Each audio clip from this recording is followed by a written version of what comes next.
গীতায় লেখা আছে, 1. যখন তুমি কষ্ট আর কটু কথা দুটোই সহ্য করতে শুরু করবে, তখন বুঝবে তুমি বাঁচতে শুরু করেছ। 2. যদি ভগবান আপনাকে অনেক বেশি অপেক্ষা করাচ্ছেন, তাহলে প্রস্তুত থাকুন। তিনি আপনাকে যা চেয়েছেন তার চেয়ে অনেক বেশি দিতে চলেছেন। 3. জীবন নিয়ে বেশি ভাববেন না। যিনি আপনাকে জীবন দিয়েছেন তিনি কিছু না কিছু ভেবেই দিয়েছেন। 4.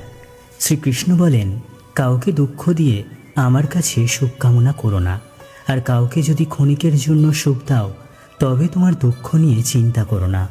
5. মৃত ব্যক্তিকে কাঁদ দেওয়াকে মানুষ যেমন পুণ্য বলে মনে করে, তেমনি জীবিত মানুষের পাশে থাকাকে পুণ্য বলে ভাবতে শুরু করলে জীবন সহজ হয়ে যাবে। 6. আমাদের অকারণে কোনো মানুষের সাথে দেখা হয় না। আমরা কিছু মানুষের থেকে শিক্ষা পাই, আর কিছু মানুষের থেকে জ্ঞান পাই। 7.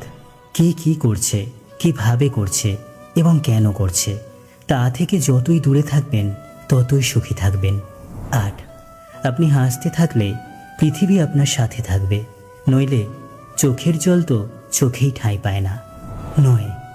যদি কেউ আপনার ভালো কাজকে সন্দেহ করে তাহলে মন খারাপ করবেন না, কারণ সন্দেহ সর্বদা স্বর্ণের বিশুদ্ধতার উপর করা হয়, কয়লার কালো দাগের উপর নয়।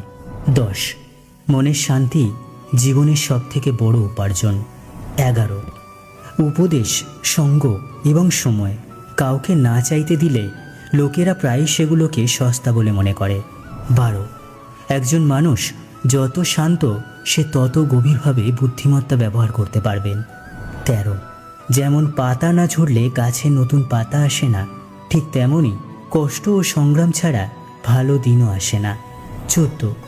যে ব্যক্তি অল্পতেই খুশি তার কাছেই সবচেয়ে বেশি খুশি আসে। 15. যতক্ষণ আপনি ভয় পাবেন ততক্ষণ আপনার জীবনের সব সিদ্ধান্ত লোকেরাই নিয়ে নেবে। 16.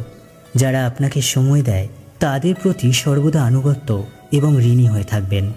17. জীবনে অহংকার করো না, কারণ ভাগ্য সবসময় বদলায়, যেমনটি আয়না একই থাকে, শুধু প্রতিচ্ছবি বদলায়। 18. শান্তিপ্রিয় মানুষ সুখে তাদের জীবনযাপন করে, তাদের ওপর জয় পরাজয়ের কোনো প্রভাব পড়ে না। 19. শ্রীকৃষ্ণ বলেন, স্বর্গের স্বপ্ন ছেড়ে দিন, নরকের ভয় ছেড়ে দিন। কে জানে কোনটা পাপ কোনটা পুণ্য। শুধু দেখুন নিজের স্বার্থ পূরণের জন্য যেন আপনার দ্বারা কেউ দুঃখ না পায়। বাকি সব প্রকৃতির উপর ছেড়ে দিন। 20. অর্থ বড় না যোগ্যতা বড়, খারাপ সময়ে যে পাশে থাকে সেই সব থেকে বড়। 21.